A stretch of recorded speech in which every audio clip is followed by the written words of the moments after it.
For the Young at Heart is sponsored by Duville Life and Wellness Community, a commitment to care, a legacy of compassion. This is Duville.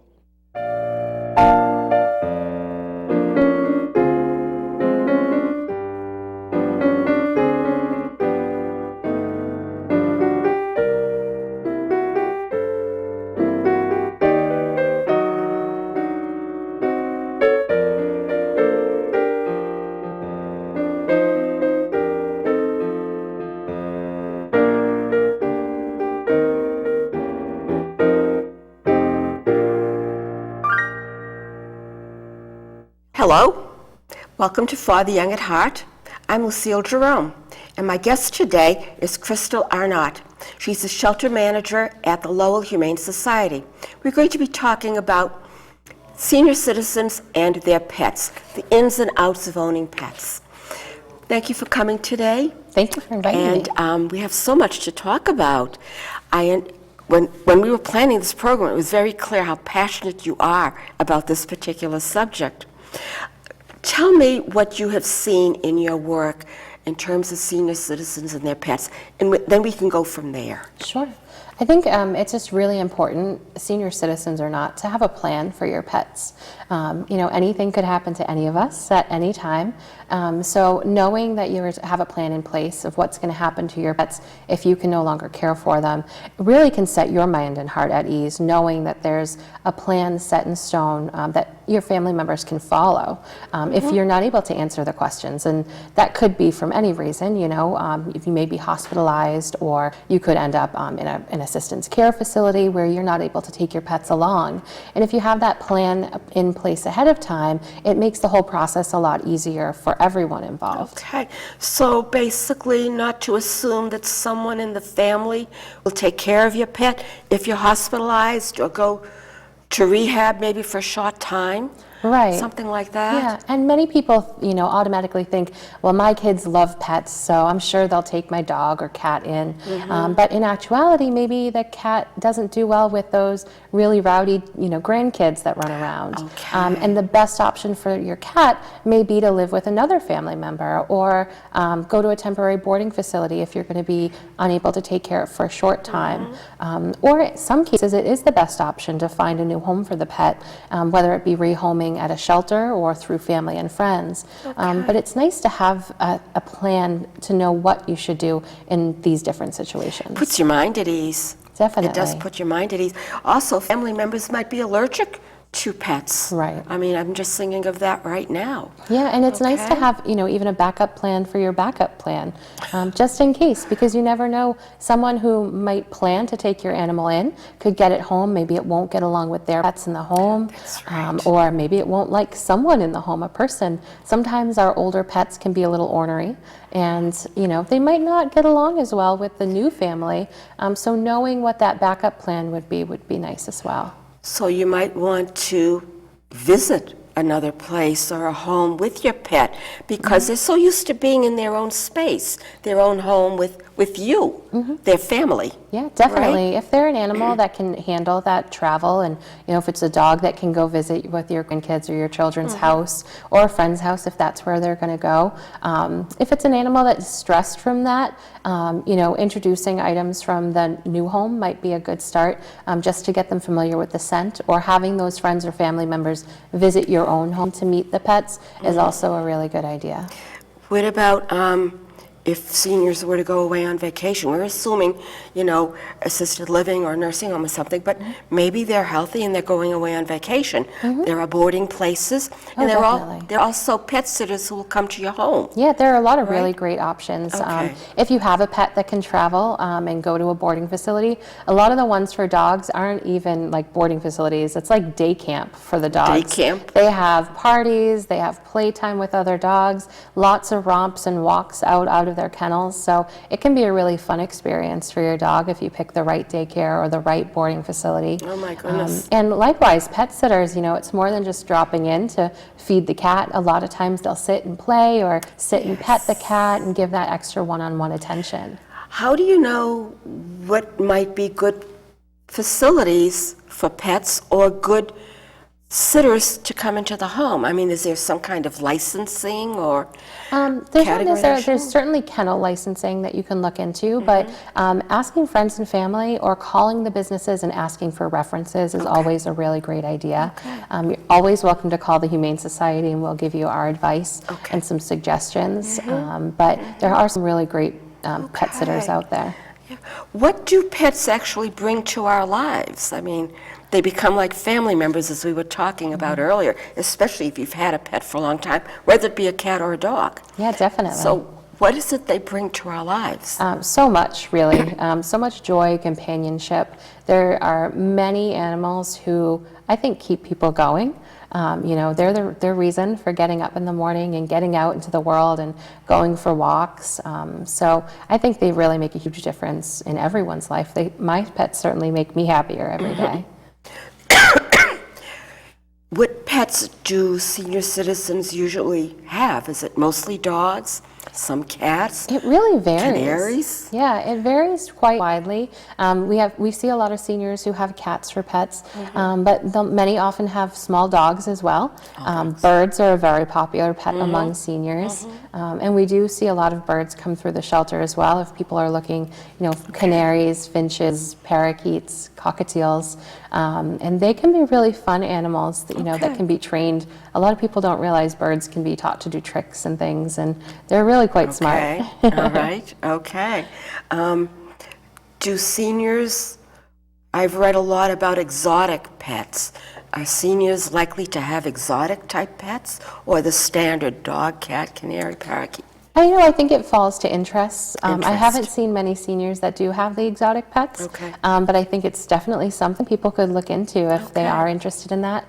They often take up a lot of time, so it might be a nice pet for someone who's retired and looking for a hobby pet that they can really get into taking care of. Exotics might be a good option for a senior. You said something a few minutes ago, pets might in fact keep seniors going longer.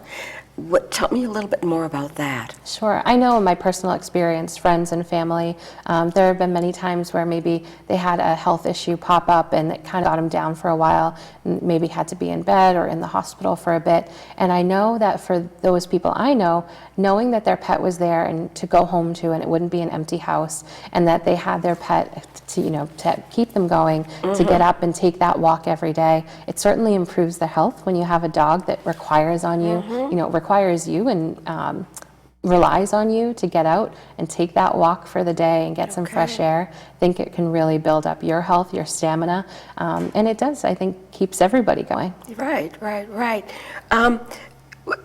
What happens, like some seniors might be on a fixed budget, and at some point maybe they have some trouble getting supplies for their pets. I'm making an assumption, and maybe this is correct or not, that families might help with that, like saying cat food or cat litter or dog food. Do you find that in fact happens because families recognize the importance of a pet to their loved one? I think actually sometimes that can be difficult for people to admit that they're having difficulties and struggling to feed their pet. Many people will feed their pet before they'll feed themselves if they are having financial trouble. So I would recommend that families, you know, reach out and extend that olive branch to make sure that people are doing okay taking care of themselves and their pet. If people are having trouble for pets they currently have in their homes, we don't want to see them displaced. So we do have a pet food pantry at the Humane Society. People can come sign up. We don't ask for any registration. There's no cost to it. And we'll provide food. Many times it's temporary and people can get themselves out of the program once they're back on their feet. And it's been really fun. Many of those people start giving back to the program after they're back on their feet and don't need it. But we do have that there as an option, and people are welcome to come down to talk to us about it. All right, I had no idea that existed. What about research that shows pet owners versus elders without pets? We've already hinted that it might enable a senior to maybe live longer because they have something to live for. What kinds of hints might we have for people who don't have pets that maybe a pet might be good for them? This is an individual thing with families, I would imagine. Sure. But someone maybe could bring up that suggestion or recommendation. Yeah, for families who don't necessarily have pets but think that it may be a good impact for them, and maybe they can't have pets, we have volunteer opportunities at the Lowell Humane Society where Okay. people can come in. We call it getting your puppy or kitty fix. And you come in and you walk the dogs or snuggle the cats. If you're feeling extra, energetic, you can help us clean, or you can fold laundry and get a little snuggle in here and there too. Okay. But it's a really great way for people to have that, pet activity in their life, have that connection with animals, but not Right. have the full-time responsibility. Okay, because as we're talking, I'm realizing that some apartment complexes or some housing developments have rules and regulations about no pets or the size of a pet.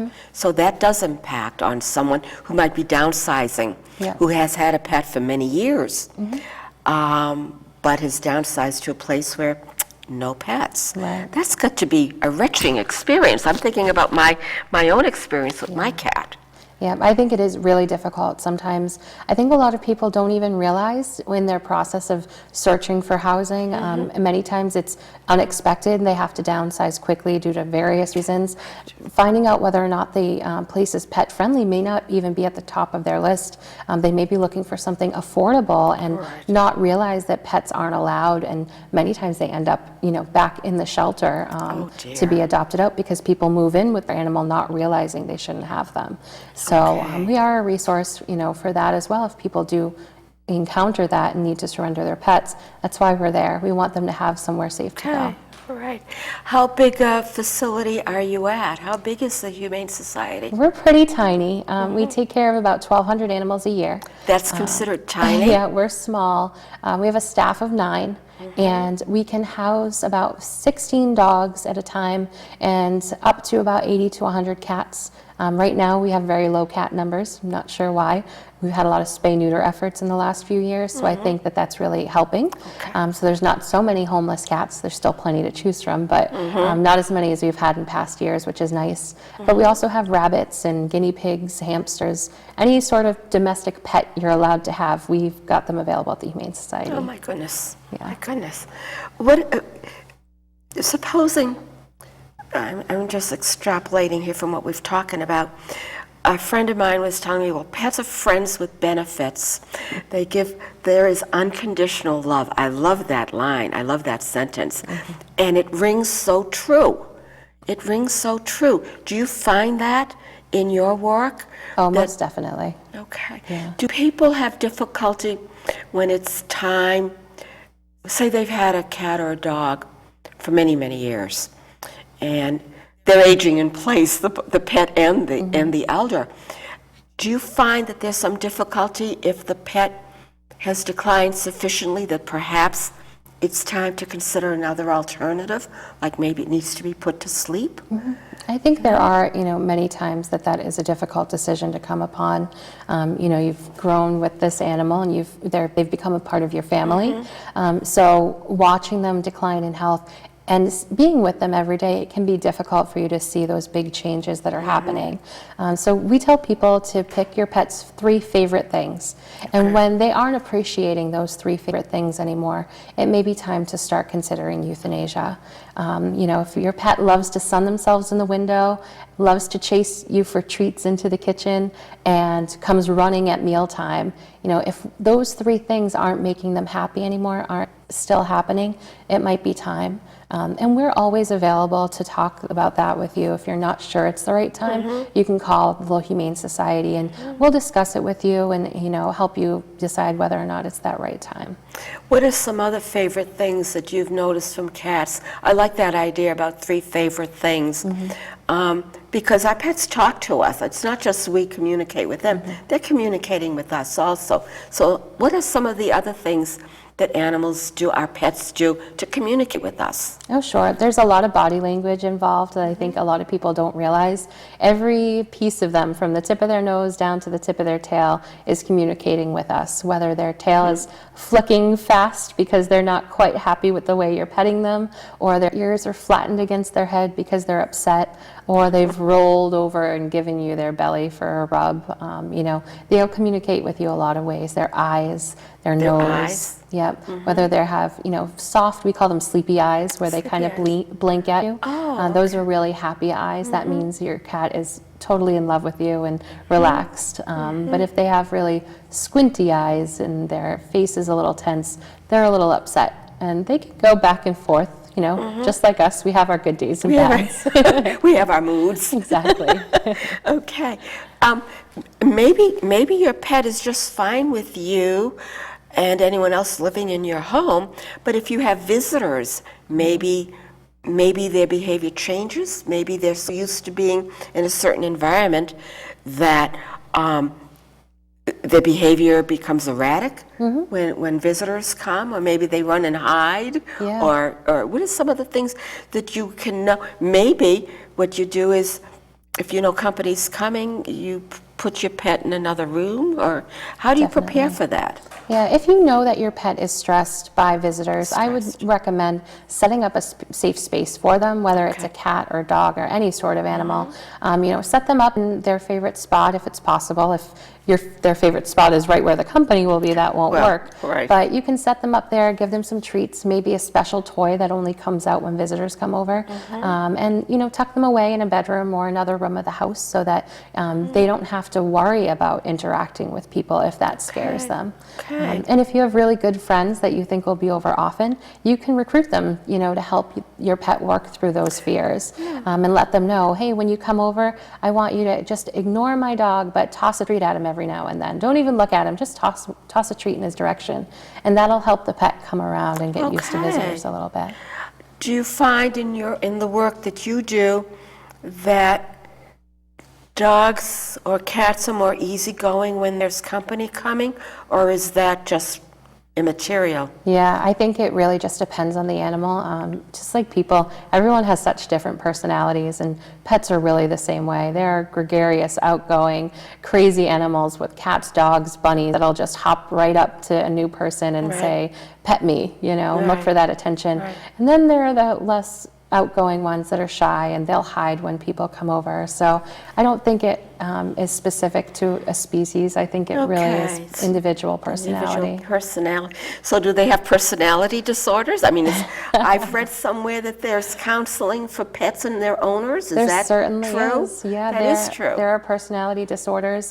There are certified veterinary behaviorists that can help with that. And it stems from a variety of reasons, whether they were under-socialized as kittens or puppies, or had some sort of abuse, or more often than not, neglect. I think people get confused between abuse and neglect.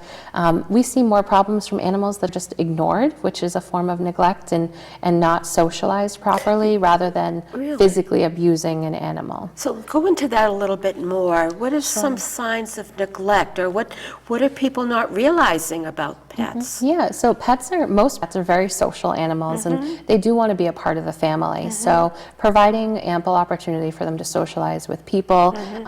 If it's an animal who can get along with another pet of the same species or different species, having that outlet to socialize with other types of animals is very important for them. But also, brushing, grooming, that kind of thing is very important. We see many animals who come in that have never had exposure to that, and it's very scary for them when they come in and receive their vaccinations or their brushing. So basic vet care, grooming, and lots of love are really important. Pets are and should be a part of the family. If you're just looking for something to have around the house, get a statue. But you should have daily interaction with your pet, no matter what kind. It's a relationship. Exactly. It's a relationship. My cat, I must tell you this, my cat loved to be brushed. Okay. He would walk over to the rocking chair and meow, and he would look at me. And I would look back at him, and he would get on this chair waiting to be brushed. That was one of his things. He had me trained. Exactly correct. Exactly correct. But he loved to be brushed, not just once a day, but a couple of times a day. I'd come home from work, and he'd walk over to the rock, and it was a special chair. It was his rocking chair. That's awesome. Go figure. And I don't even know how that happened. So he trained me with subtlety, over many years. Right. Go a little bit more into the neglect, though, versus abuse. Sure. Abuse is, actually doing something to an animal to cause harm to it, whereas neglect is maybe not realizing that you're harming the animal. Okay. Someone not feeding their animal appropriately, or it could be not feeding them enough or feeding them too much and not quite realizing that that's an issue. We've seen some very obese animals come in. And that's, Obese? Oh, yes, very obese animals come in, and it's difficult to get that weight off of them and get them to exercise and help them to become healthy. Also, a lot of people who get small dogs don't ever take them outside. They train them to go on the pee pads or newspaper train them, and that's a certain form of neglect as well. They need fresh air, they need to get outside and be familiar with the world, so that if they ever did need to get out there and go to the veterinarian or go to the pet store to be groomed, that they would be familiar with that and not be completely overwhelmed by the situation. Other types of neglect are just ignoring your pet and not providing any of that socialization or love day to day. That's another problem. Oh, my. So, get a statue instead. Yeah, get a stuffed animal, snuggle stuffed that when you animal. need it. Right, But right. if you're not ready for that real commitment of caring and giving the one-on-one attention each day, Right. it's not the right time for you. Are there preferences for whether pets sleep in the bedroom or on a bed with a person, or is that something that's not recommended? I think it's a personal choice. There's personal all choice. sorts of studies out there going one way or the other. Really? My dogs and cats sleep in bed with me.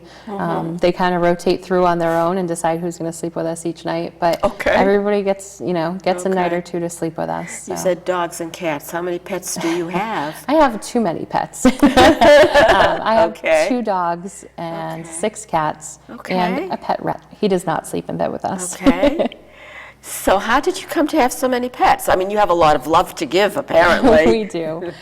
We started out with our dogs and 2 cats, and then I fostered a kitten. Foster care is also an option for people if they yes. don't want to make a permanent commitment to a Yes. pet. They can foster for the Lowell Humane Society or other organizations that are out there, and get that love of a pet without having to commit full time to the medical expenses. The Humane Society covers all of the care during the foster care period. Okay. So we fostered a little kitten who ended up having some medical issues, and my husband fell in love with her, so she stayed. And we adopted her. That got us to 3 cats. My husband's father passed away, unfortunately, Okay. and the plan was that we would take his cat in, so his cat now lived with us. Okay. That got us to 4, and then I fostered 2 feral kittens who were about 6 months old. We were hoping that they would come around and become social and we could adopt them out to new homes, but that didn't quite happen. So they are our shadow kitties now, we call them, because they live in the house, but they don't interact much with us. They love our other pets, and I see them playing with my other pets when they think I'm not watching, and they're perfectly happy, so they live with us. Okay. And then our rat, we do hospice care for older small animals. So rats and ferrets, if they come in and have medical issues or are very old and not very adoptable, we don't want them to pass away in the shelter. Right. So my husband and I do foster hospice for Foster older hospice. animals. I didn't know that existed. Okay. But foster pets, that's a wonderful idea. My daughter has done that a few times. She doesn't live in this area. And one thing happened with the first dog that they fostered. They loved this dog. And they were thinking that if no one wanted the dog, they would keep the dog. But then someone did see the dog and want the dog, That's and it was wonderful. heartbreaking Yeah. for them in a way. But they've done it several times now, and it's a wonderful thing for the family and for the children. It definitely Okay. is. And I would recommend, a lot of people think they want to have a litter of kittens or let their cat have a litter of kittens so they can, enjoy the miracle of life. But there are a lot of organizations out there that have these homeless ones that come in. So instead of letting your pet reproduce, check out, one of your local shelters and volunteer to be a foster home. And you can do that for a homeless litter of kittens and experience that without making more pets that may Right. end up homeless and in the shelter. Homeless. Yeah. Oh, dear. Oh, dear. Yeah, not for long once they come to us, Yeah, though. not when they get to you. Yeah. Do communities bring animals to you? I mean, if they find some animal that doesn't have a collar, or, I mean, how do they get to you in the first place? Sure. So we take, the bulk of our animals come in as owner surrenders. Owner So surrenders. families who don't have the time or Right. ability to take care of them Right. anymore. We do take stray cats and stray everything except for dogs right in from the community. If someone finds an animal on the street, they can bring it right into us during our surrender hours. And we'll try to find the family. A lot of times we like to promote, think lost, not stray, because people see an Yes. animal on the street and think, oh, how terrible, someone threw them outside. But in actuality, someone's probably freaking out and searching for that pet. Yes. So, Yes. we always search and try to find the owner of the animal first. And then if we Okay. don't find the owner, we find them a new home. With dogs, there are different requirements within the state, and they have to be held by animal control for a week before we can take them in. Once that 7 days is up, then we can take them into our shelter and find them right. new homes. Okay. We've been talking about a wide range of issues, and we're going to be winding down very soon, actually. What do you feel, in your experience as a lover of pets, what do you feel are the most important things that our senior citizens should be aware of in terms of their pets? You mentioned a will when we were talking about this, preparing for the program. Do people really put that in a will? Many people do, and I think Okay. it's very important and something people should do and plan for. And that's for anyone, not necessarily just seniors. If you have a pet in Massachusetts, your pet is considered property. I don't like to think of them like I property, know. but they are considered property. So setting up a specific plan for what will happen with your pet after you pass is really important for everyone, because none of us really knows how much time we have That's left. true. And true. I could get hit by a bus tomorrow. That's what I told my husband when we made our will. So having that plan is important. Okay. I want to thank you so much for coming today and sharing your knowledge and your love for pets and animals. And I know for myself, I recently my long-term family pet passed away, and I know that eventually I will want another cat. Are there cat people and dog people? Definitely. And then there's extra. It's just dawned on me. So I'm thinking cat, but the dog didn't come into my head. Yeah. So there must be a difference. Yeah. Cat people, dog people, or a mixture. Okay. All right then. Thank you again. Thank you so much for coming. you. And I want to thank you for watching today, and I hope this information has been helpful to you as it has been to me. And I want to thank our guest so much. Thank you. Thank you. Okay.